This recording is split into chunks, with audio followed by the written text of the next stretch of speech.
Graphing quadratic function. So, ito po yung ang different forms of quadratic function. At ang ipapakita ko kung paano mag-graph is kung paano ako mag-graph. And kung paano ko pinag-graph ang mga estudyante ko noon. Okay? Ang dalawang example yung ipapakita ko. Kung paano to at ito ginagraph. But I will be using on this form kasi rather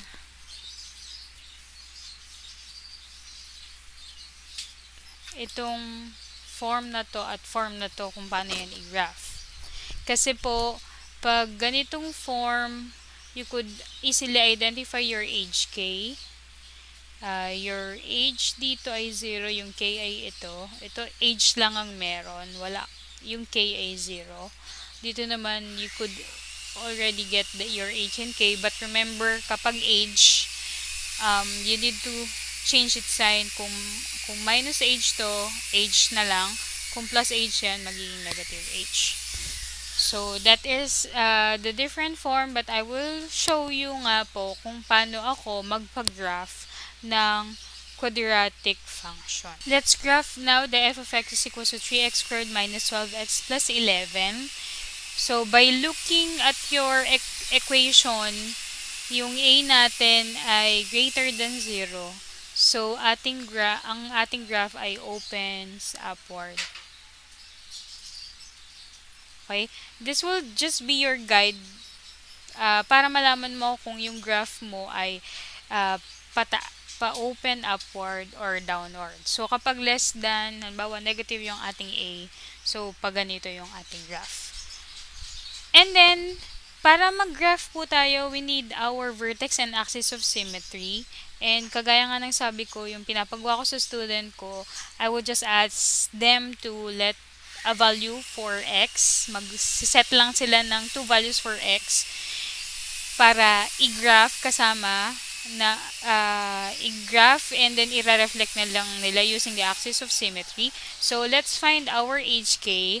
Pwede namang ito, i-change nyo na yung form, mag-completing the square tayo to identify the HK para maging form siya ng f of x is equal to a times the square of x minus h plus k.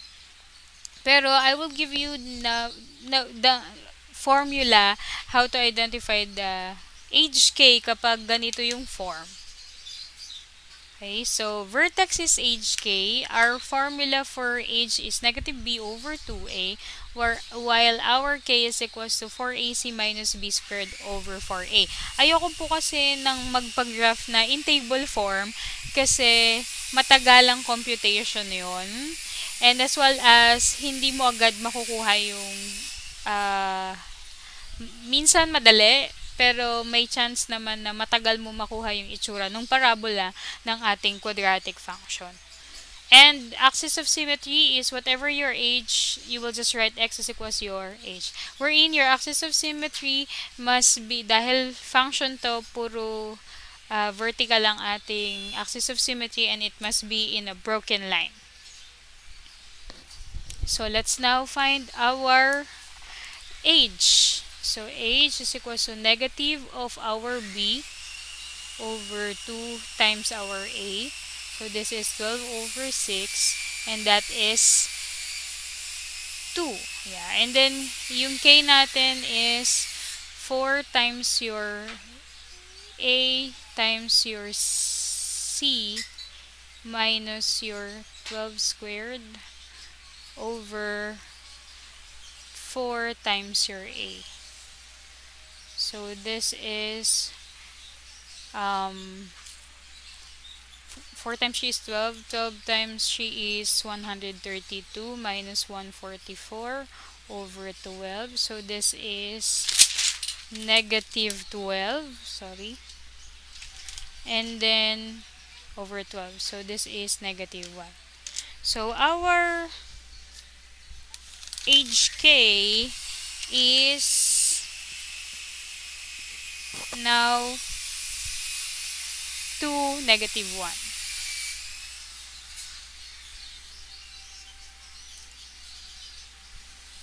So our vertex is 2, negative 1. So we could axis of symmetry, I will just write AOS, x is equals to 2. And then, yung by that class, we could by that, we could get our domain. Remember that your domain is equals to R, or represent a real number, and then range is y is greater than or equal to our k, which is negative 1. Kasi opens upward, kaya greater than or equal to. And then we have a minimum point y equals to negative 1. Minimum point kasi open upward. So, kapag open downward, maximum point tayo. And then, y is equals to k. So, again, let's go back sa pag-graph. Sabi ko, pag meron na tayo nito and nito, magle-let x na lang. I just ask my student to let x equals to a number. Pero sabi ko ang sinasabi ko sa mga students ko, you look on your axis of symmetry, yung number, dalawang number na nauna, na nasa left side nito. So, we could use 1 and 0. Para mas malapit sa axis of symmetry natin. And then, that's the time you will substitute it. Dahil f of 1 to, substitute natin. 3 times 1 squared minus 12 times 1 plus 11 is equals to 3 minus 12 plus 11. So, equals 2. So, ang ating ordered pair is 1, 2. And then, kapag 0 naman, f of 0 is equals to 3 times 0 squared minus 12 times 0 plus 11. So, this is equals to 11. So, ang ordered pair natin dito ay 0, 11. Let's now graph.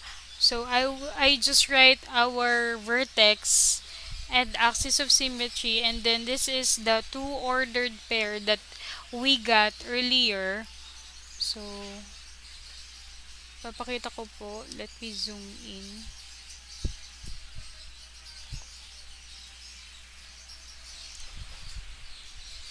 Okay. So, ang una po nating i-graph or i-plot is our vertex, where our vertex is 2, negative 1. So, this is my Cartesian plane, and then I will go to 2, 1, 2, and then negative 1. So, I don't know kung nakikita nyo. Ayan. So, yun po.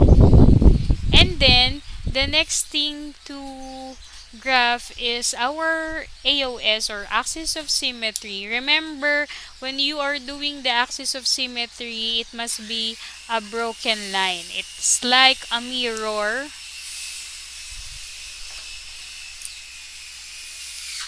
So, I'll just be using a ruler doon sa kung nasaan yung ating vertex, nandun yung ating axis of symmetry.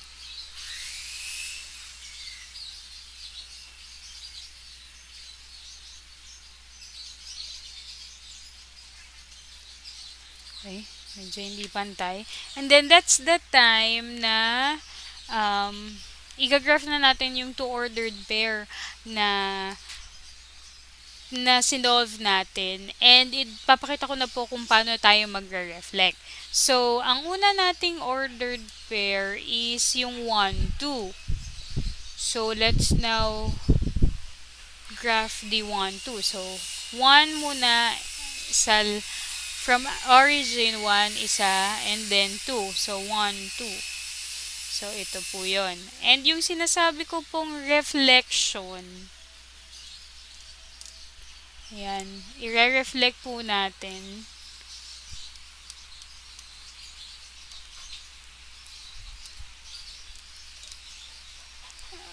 Okay.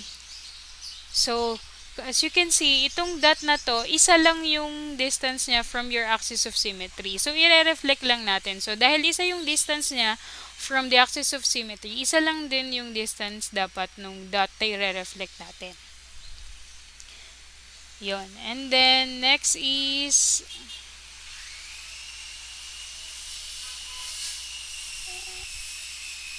yung next ordered pair is 0, 11. So, 0 ulit, and then 11. So, ito yung 11. So, nandyan yung ating ordered, ang ating plot.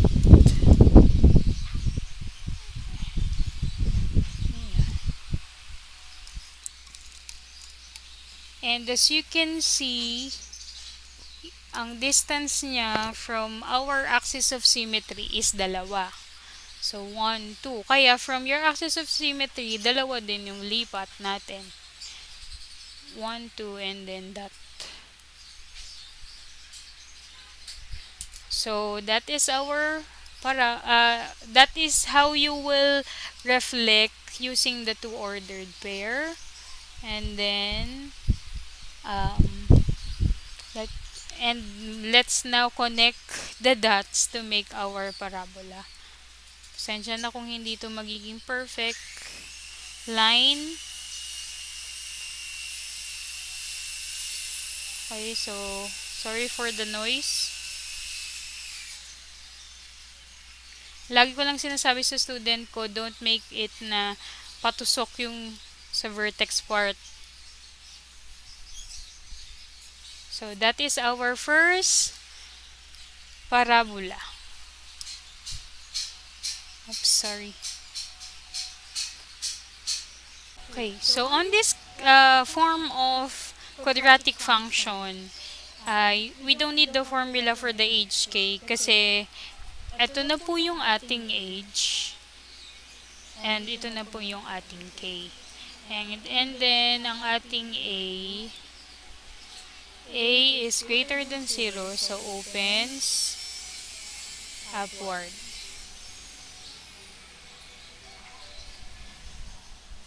So, let's now find our vertex. But since nasa vertex form na siya, I remember nung 4th year high school ako, we call this a vertex form. So, yung h natin, dahil negative siya, dito negative 3. So, 3 yan. And then, ito ay 2. So, yung axis of symmetry natin is x is equals to 3. And we could now tell what is our domain. And again, yung domain po ay real number lang. And then range, dahil open upward, y is greater than or equal to, yung k natin is 2. At dahil nga upward, we have a minimum point, y is equals to 2. Okay, now let's find yung two ordered pair para mag-reflect lang ulit tayo mamaya for our graph. So, dahil ang axis of symmetry natin ay 3, we could use 2 and 1. So, sige, let x is equals to 2 and let x is equals to 1. So, mas madaling mag-solve kasi mas maikli yung ating equation. So, 2 minus 3 squared plus 2. This will be 1. Negative 1. Pag in-square, 1 pa din plus 2. So, this is 3. So, our ordered pair is 2, 3. And then f of 1 is equals to 1 minus 3 squared plus 2 is equals to ito ay negative 2. Pag in-square is 4 plus 2. So f of 1 is equals to 6. So our ordered pair is 1, 6. Okay, let's now graph. Using these details, we have our vertex, which is 3, 2. Our axis of symmetry is 3. And then, yung two ordered pair natin is 2, 3, and 1, 6. Let's now graph.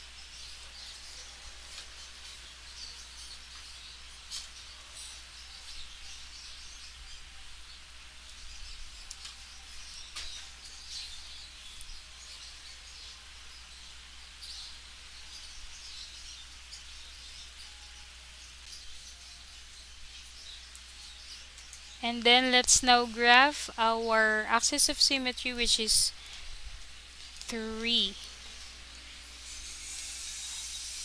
So broken line tayo kasi axis of symmetry ito. Again, this is the mirror in our parabola.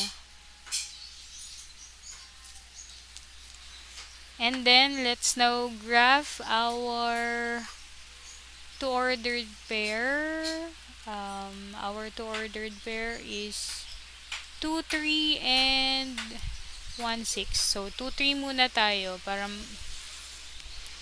i-reflect natin. So, 1, 2, and then 1, 2, 3. Ayan. Zoom ko lang.